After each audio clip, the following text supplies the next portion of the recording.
Guys, कोई भी काम अगर आपको करने के लिए मना किया जाता है तो वो काम करने की प्रेरणा आपको ज़्यादा मिलती है, ज़्यादा उत्सुक हो जाते हैं आप वो काम करने के लिए। जैसे मैंने थंबनेल पे लगाया कि ये वीडियो मत देखना, तो आपको ज़्यादा प्रेरणा मिली कि इस वीडियो में क्या है वो देखने के लिए। अगर मैं थंबनेल पे लगा लेता कि प्लीज़ वॉच माय वीडियो, तो शायद ही कोई ये वीडियो देखता।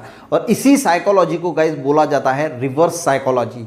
और इस रिवर्स साइकोलॉजी का यूज़ करके बहुत सारे बुद्धिमान जीव इसका बहुत बढ़िया फ़ायदा उठाते हैं और ज़िंदगी में सक्सेस भी हासिल करते हैं। बहुत सारे बिजनेसमैन, होटल्स वगैरह वाले जो है वो इस रिवर्स साइकोलॉजी का यूज़ करके अपने कस्टमर को अट्रैक्ट करते हैं। बहुत से बुद्धिमान जीव इसका कैसे इस्तेमाल करते हैं, देखिए, अगर कोई बच्चा काम करने से मना कर दे और अगर आप उससे कहो कि ये काम तुझसे नहीं होगा, तो उस वक्त ये रिवर्स साइकोलॉजी काम करती है और वो बच्चा वो जो काम आपको करवाना है वो अगर आप उसको मना करेंगे तो वो काम आपका करवा देगा। और इसी टर्म को रिवर्स साइकोलॉजी कहते हैं। और देखिए, एक इंसान था, उसको सिद्धि प्राप्त करनी थी। अब वो अपने गुरु के पास जाता था। मैंने कहा था कि बहुत सारे बुद्धिमान लोग इस रिवर्स साइकोलॉजी का यूज़ करते हैं।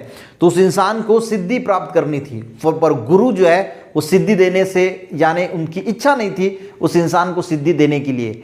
तो वो जो शिष्य था वो बहुत फोर्स कर रहा था, तो आखिर गुरु ने रिवर्स साइकोलॉजी का इस्तेमाल किया और गुरु ने शिष्य को एक मंत्र दिया और कहा कि इस मंत्र का जप जो है तुम्हें अमावस्या और पूर्णिमा को करना है, पर एक बात का ख्याल रखना कि तुम्हें उस वक्त बंदर का ख्याल नहीं आना चाहिए।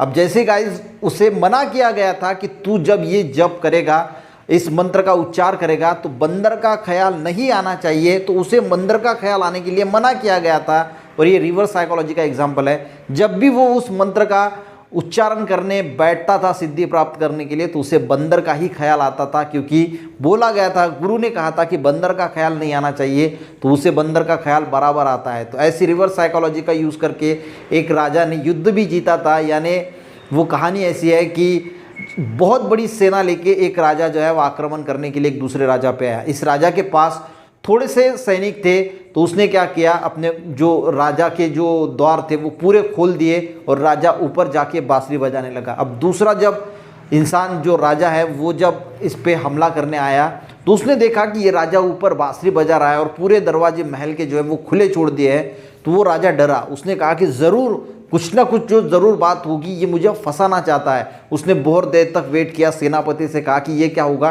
तो सेनापति ने कहा कि ये इनकी जो है वो कोई ना कोई चाल है, वो हमें फंसाना चाहते हैं। और वो राजा जो है वो लौट के वापस चला गया। तो ये भी एक रिवर्स साइकोलॉजी का ही एग्जाम्पल है गाइस। तो ऐसे इसे बोला जाता है रिवर्स साइकोलॉजी। और बुद्धिमान जीव, बुद्धिमान लोग इसका यूज़ करके अपनी ज़िंदगी में बहुत सक्सेस हासिल करते हैं। जैसे कि मैंने आपको कहा कि वीडियो मत देखना, फिर भी आपने देख लिया, तो इसे ही बोला जाता है बुद्धिमानी का यूज़ करके, रिवर्स साइकोलॉजी का यूज़ करके लोगों पे अपनी जो है वो जीत हासिल करना।